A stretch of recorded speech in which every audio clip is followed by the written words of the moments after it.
Good morning, guys. I can officially say we are in the perfect weather season in Florida.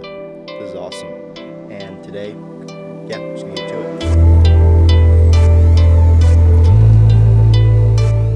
it. Guys, I just finished my team meeting.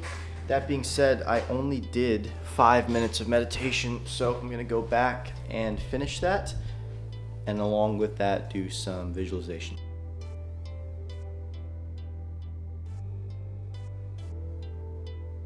Alright guys, I just finished my journaling and I wrote about something that I think is deeply personal, but usually that kind of stuff actually relates to others, funny enough. And that was the idea of sometimes selfishness in a surface level sense is the best thing you can do for others around you. So I know, and again, don't take my advice as I'm gospel. I'm just a kid finding his own path. But I know in my life, if I don't give it my all, this year specifically, I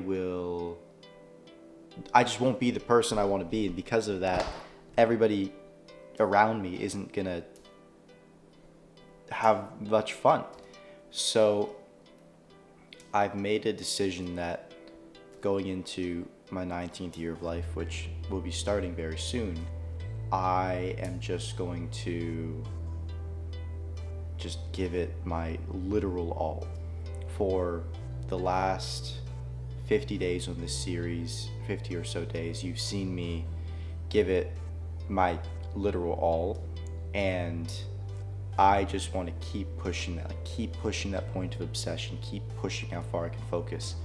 No music, nothing, just nothing other than this, just the work and that, the work, and just, yeah, years like this is where you've got the opportunity to really break through, and I just want to, I know what I need to do and I just have to do it. So very interesting. And yeah, just sometimes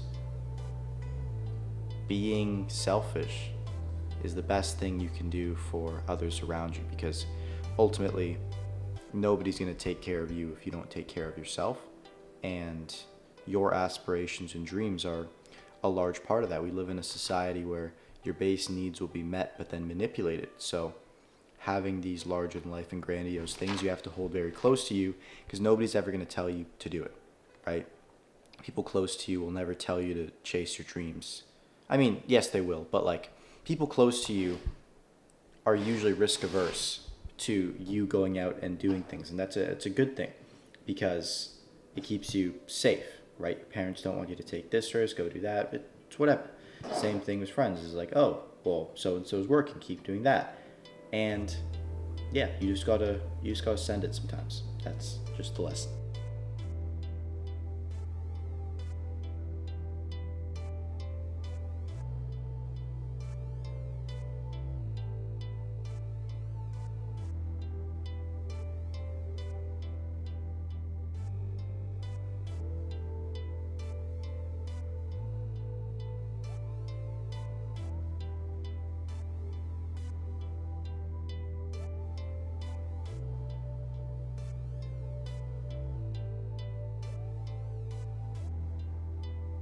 Okay, so I'm waiting for my video to export. I'm going to show you guys what I've been doing while I take my breaks, because going on your phone isn't good at all.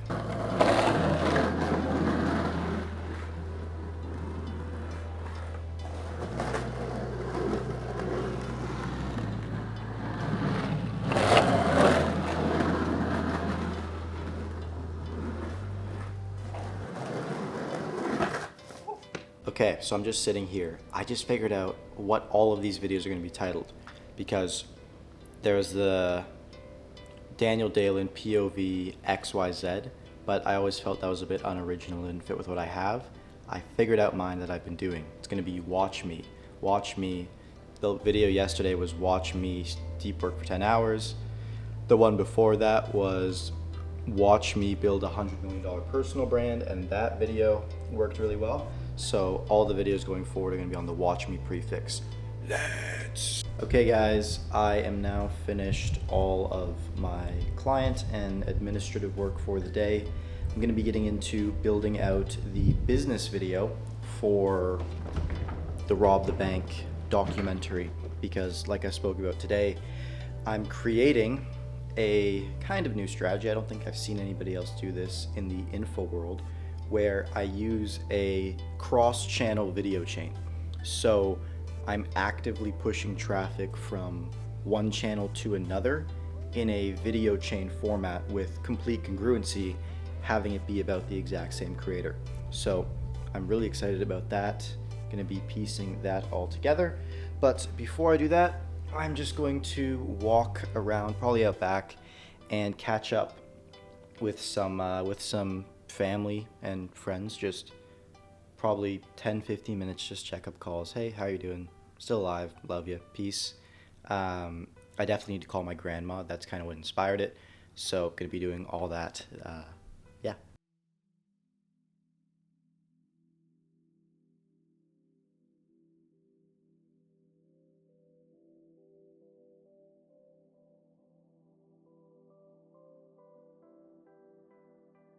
Guys, it looks like I'm not the only hungry one. This guy's eyeing me down.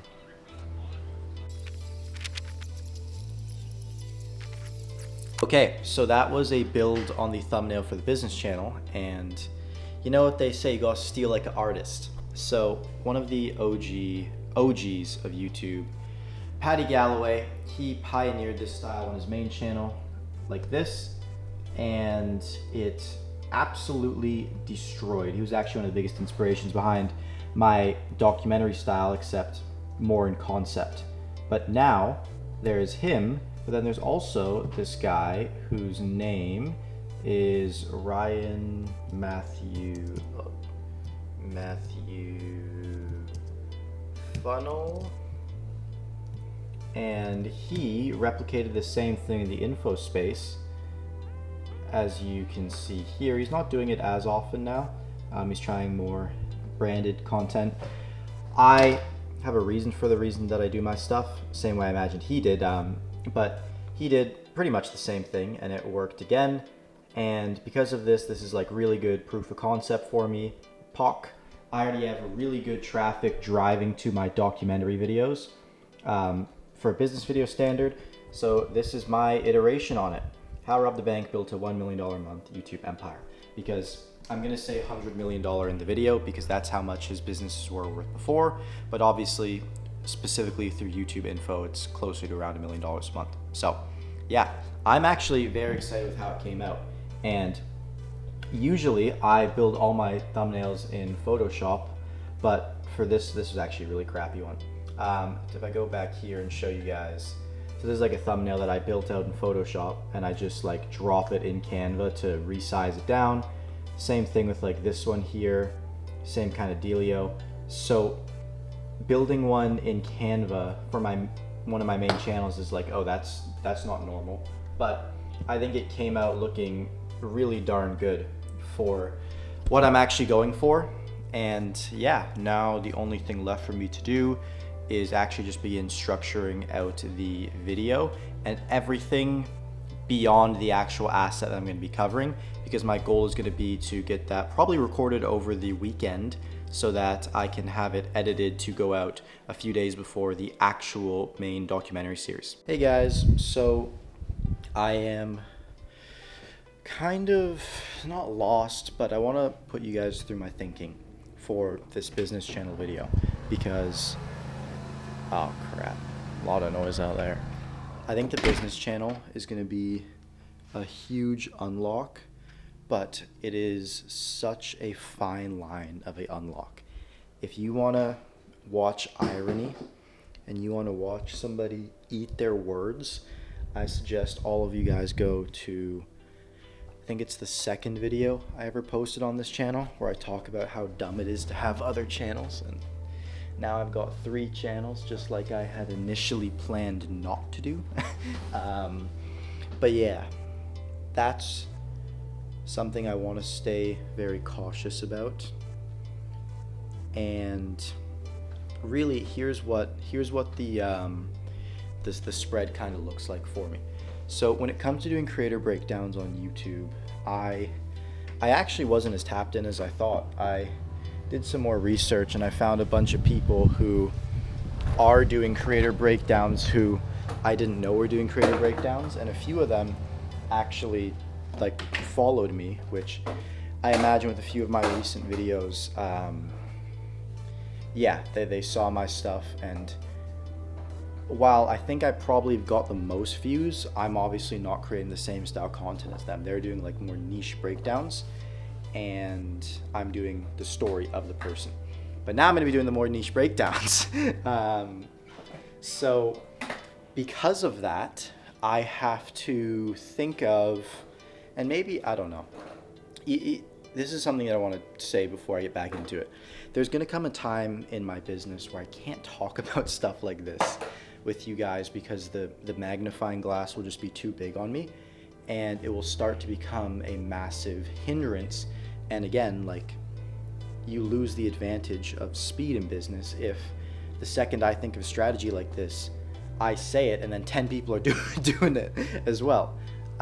Maybe I'm dumb, but I don't think people are watching my stuff who are in the same market as me or whatever and going ahead and implementing it. Maybe you are, and if you are, well, you got me, because I've said too much. But I'm not going to say everything still. I need to find a way to differentiate, because everybody doing these creator breakdowns for a more in-depth style, they are doing it with Miro boards. None of them use like Figma. That's like more ecom guys. They use a Miro board, they put the images on, and they walk through the flows. Like, simple. I've done it myself. Boom, I get it. It's cool. That being said, everybody's doing it, and when you do a Miro, it comes across very lazy, right? There's a very big border between authentic and low effort, and I think ultimately most people fall under the low effort side of things and put it under the guise of authentic. So, me included. So, what I want to do is find a way to differentiate the style, and it made me think of something that's a very important thing with this business channel as well, which is that there is no post-production around it. So what that means is the post-production on my main channel is exorbitant. It's ridiculous. And I don't want to have that on my business channel, because then I'll have to scale and get another editor and do all this stuff or overwork it's not smart. So I want to be able to make the business channel videos so that I can produce them completely by myself. Maybe have my editor do a little hook, whatnot, but I should be able to do it with absolutely no editor at all and just a multicam sequence. That being said, I need to find a unique way to display the information, because yeah, like I don't want to get grouped in, right? A big thing on YouTube is about being unique, and one of the easiest ways to not be unique is to do a literal copy of what everybody else is doing. So like the way that I think about being unique on YouTube is you don't have to think of your own ideas, but you have to think of your own unique ways to combine ideas. So for me, the crime board was not my idea, but I found a way to combine it to something that hadn't been done before. So that's the way I think of it, and I just have to think of what that is for this video. And I'm going between a few things. And if you are a competitor, listen up, because this is the sauce. I can do a whiteboard style, right? And do visual demonstrations like that. Not that great, to be honest, because I can't actually show physical things like certain videos, descriptions, whatnot.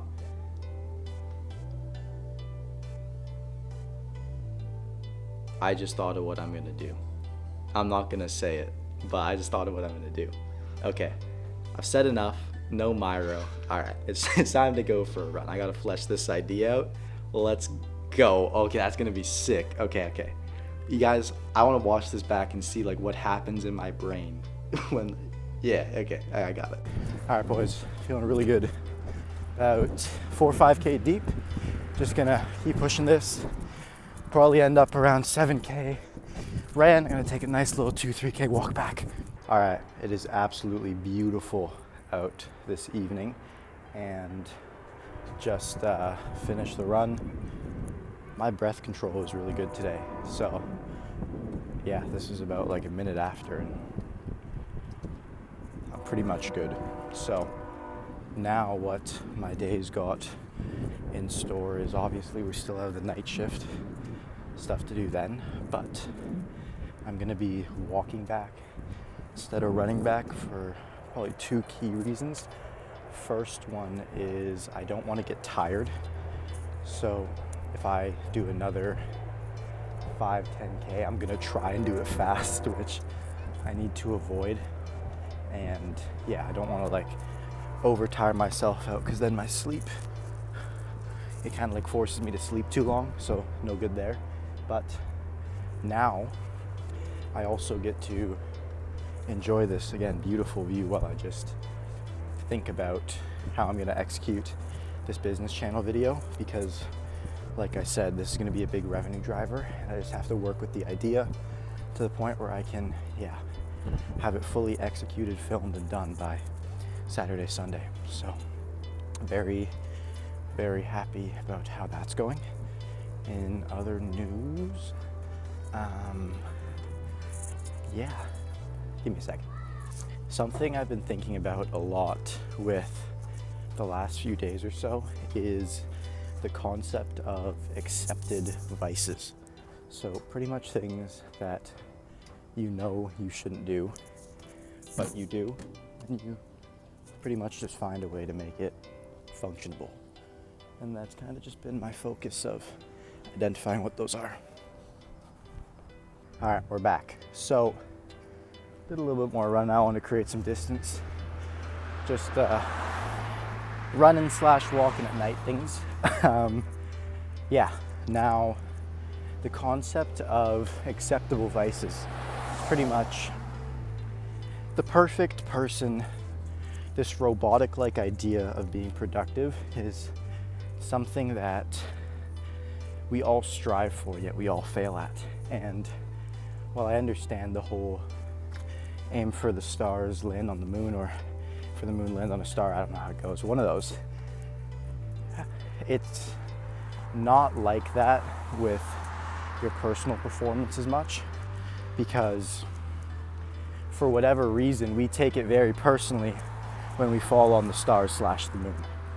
You have a bad day, and now you are thinking that you're lazy, things not working, something's wrong with you, whatever. And I've struggled with this a lot. The biggest thing that broke through for me was understanding that some of the vices or bad things you do might not necessarily be worth solving. And if you can really put that concept down and drill it into your mind, I think you'll live a better life. So I'll give you an example of like the biggest acceptable vice I have by far is caffeine. I've tried to quit caffeine. I went 21 days, and it was just like putting yourself through hell. Like, it's not fun. I did that, and it sucked. So I kind of came to the conclusion that, well, maybe this caffeine thing, it's not worth quitting, right? Like, why would I necessarily stop it? It's not perfect, but the amount of time that I'm going to spend trying to solve this and mental energy that I'm dedicating towards this, at the end of the day, just becomes a procrastination for work. The best and most obsessed people in the world typically aren't the guys who are hyper optimizing every single aspect of their lives. They just care so much about the one thing that they're doing that the rest kind of takes care of itself. And while I do stuff like meditation, I have a big water bottle, little stuff like that. You have to understand where to draw the line and when to just focus on your thing. So for me, that's YouTube. But in light of what's happening in the world right now, the Toronto Blue Jays are going to be playing in the World Series tomorrow, and they're up 3-2, so this is their home game, and they can take home the World Series for the first time in 30 years. I was talking to my grandma about it. But when I first heard about this, it piqued my curiosity, because I'm from Toronto, of course, so it's like, oh, hometown team, da-da-da. And they really have to play the best statistical baseball player of all time, named Shohei Ohtani, against. Like, that's who they're up against. And whenever I see an individual that's just remarkable in any area of their life, I always try and do a little research on them. So when I heard about this Shohei guy, first off, I looked into his story, I read some stuff about him, and then I start watching his practice and training tapes. I could care less to see his in-game highlights, but I'd rather see his practice and training tapes to just see how he does something, right? Even if I'm not the best baseball player in the world, I played very casually, I can still look at the disciplines that he has and watch other people especially look at the disciplines he has and notice the concept. It's the concept from 5 Rings by Miyamoto Musashi. Once you know the way, you'll see it in all things. And you look at this guy in his life, and you even watch his GQ Essentials video, and he just plays baseball. That's it. He just plays baseball. And because of that natural obsession to baseball, he doesn't have to be this psychopathically focused individual. The probably best people in the world that I've met at doing things, they don't look or feel like they're having a hard time while they do the stuff that they're really good at. And it's something to really keep in mind, that this psychopathic focus is something that shouldn't be expressed to the outside world around you. You shouldn't be looking at, your friends or putting on your Instagram stories oh, I'm so locked in, and I know it's ironic because I do that with these videos. But more so what I mean, because I'm not going to say what you can and cannot do, because that's actually a bad concept. In my case, it has utility for just sharing my life. And in many other people's cases, they're doing it for marketing for the business. So I can't really hate there. But the idea is you don't need to push your psychopathy on other people. And because it's so internally ingrained into who you are, it actually looks pretty effortless when you do the things you do. I'm sure many people watching this have seen Jeff Bezos talk about his routine. And if you haven't, he pretty much went on a podcast and said, yeah, I pitter-putter around, wake up around 9 a.m., have a coffee, send off my kids to school, talk with my wife, and then after that, I kind of head to the office. And some people will say, oh, well, he's in a leveraged position at the company, thinking matters more, et cetera, et cetera. Completely valid point and true. But the other thing to keep in mind is that you put literally anybody else in that situation and they'll crumble from stress in the first 10 minutes of the day. So there is this effortless level of performance that he has because he's been running Amazon for 30 years? So that's something to really, actually no, it's closer to, not 30, it's closer to 25-ish, 26. But that's very impressive. And I just want to aspire to get to that level myself, where with certain YouTube videos and certain standards on YouTube, I can achieve those relatively effortless, right? With all due respect to my clients, and this is maybe even the reason why they pay me, is because I can look at their goals for YouTube and tell them hey, this is it's very achievable. It's very casual. It's not gonna require us to go all out to do this. You can run your business and spend 4 hours a week and we'll do this. It's whatever. And for example, another great case study of this, when I first go live with a client, I would bet I spend about a third of the time working with them just telling them to like wait, especially on the first few videos. It's like, dude, wait, please just wait, let it cook. Let the video cook. When you're uploading on a new channel or you're small, you haven't uploaded for a while, YouTube takes like 1 to 3 days to start showing the video out. And I can't tell you how many times we've had a video, client sends me a message. I remember this one specific time, the video had like 10 views after a day and a half. And my client's like, hey, I know you told me not to post on my Instagram story, the video's flopping, I really want to do it, just so it doesn't end up as like a total embarrassment on my channel. He just said, no, please, just wait another 24 hours. You wake up the next morning, it's at like 1.5K views. And it's like, I fucking told ya. So, yeah, I just wanted to share that story. I don't think I said it anywhere, and it's like, I don't know, one I like. Funny, an Amazon truck just went by.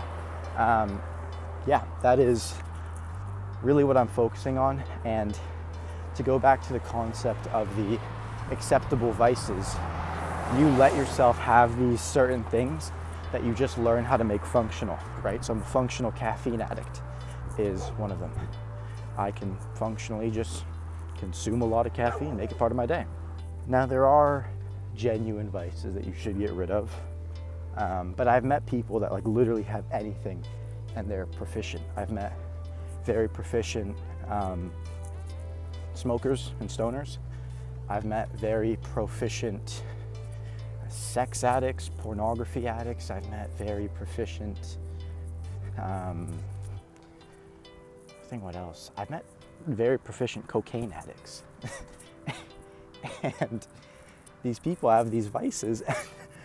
At first you're almost like amazed, like how is he, but I need to be, and it just, you can't wrap your head around it. And what you learn is almost everybody has an acceptable vice. I think the perfect case study of this, if you guys want to watch somebody, is not Brute de Force, I'll talk about him after. Alex Becker is probably the closest thing to a literal robot of productivity, especially during his like hyper minimalism era when he's in his apartment building Hyros. And even he talks about like, hey, sometimes I want to play video games or watch this show, whatever. And that's okay. So Brute de Force is the other guy I want to talk about. If you guys don't know, money Twitter legend, you should definitely look at his stuff. He's impacted my philosophy a lot, actually. And he talks about this concept of let some of the vices exist because foundationally they're going to make you who you are. And it's difficult to articulate why. He does a much better job of it than I could, but it makes you this force of nature when it comes to executing things. Because when you try and be too perfect, you end up just becoming this bubble wrapped, another money Twitter legend, Colty Bread, say money wrapped or a bubble wrapped fool. You get pushed around all the time, and you're just addicted to making yourself better and better and better, that you just become fragile. So when you keep a few of your vices, you got an edge to you, and that is what allows you to go out and do what you do and have the fighting spirit, right? I don't think if I understood this concept, I would be able to flip my sleep schedule on its forehead upside down, depending on what my work needs for that day, right? I was waking up at 4 a.m. Now I'm going to bed at 4 a.m., right? So, and I'll switch it back to going and waking up at 4 a.m. Watch, I will, as soon as this video is done. So, and actually maybe not if I have to keep doing the editing like this. I'm not sure, maybe unless I find a better solution. But I really do bring that up because it's such a strong concept for somebody to implement, because it doesn't give you excuses.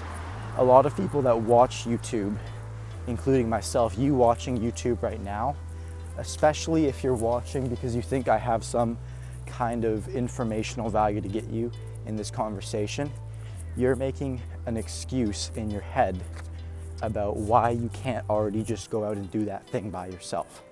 And sometimes we need to get a little nourishment rub for these excuses that we make for ourselves, but it's a very comforting concept to just go like, hey, I could literally just do it. I don't need anything. There's nothing wrong with me. And to summarize this whole talk, let me restate that. There's nothing wrong with you. There's no reason why you yourself right now can't go out and get what you want. And when you start thinking like that, you kind of close this world of self-improvement. Because, I mean, Fight Club, right? Self-improvement's masturbation. It's Tyler Durden line. And I agree with that. I think there's performance optimization to make yourself think better, think clearer. But the idea of like improving yourself like a video game character, nah, I like that idea, but what I want to explain is like, it's not self-improving so much as it is performance optimization, and the knowledge is accumulating wisdom, right? Because it's not like you work out once and you have that physique forever. It's like refining and sharpening a blade, right? The blade can become dull again, but what stays is the wisdom. So, yeah, I hope that maybe helps you wherever you are. Now, what I'm gonna do is maybe pick up running again, finish this, and then we're gonna sit down for the night shift, where we're gonna be working on this business channel and getting this dialed in, because I think it's gonna be absolutely insane when I pull off what I have planned. The night shift was not filmed, but it is 3 a.m. as you guys can see here. I am just editing up the vlog. I don't think I was as productive as I could have been on the night shift. In the early morning I really was. I've got the handoff sent to my editor. I've got tomorrow planned.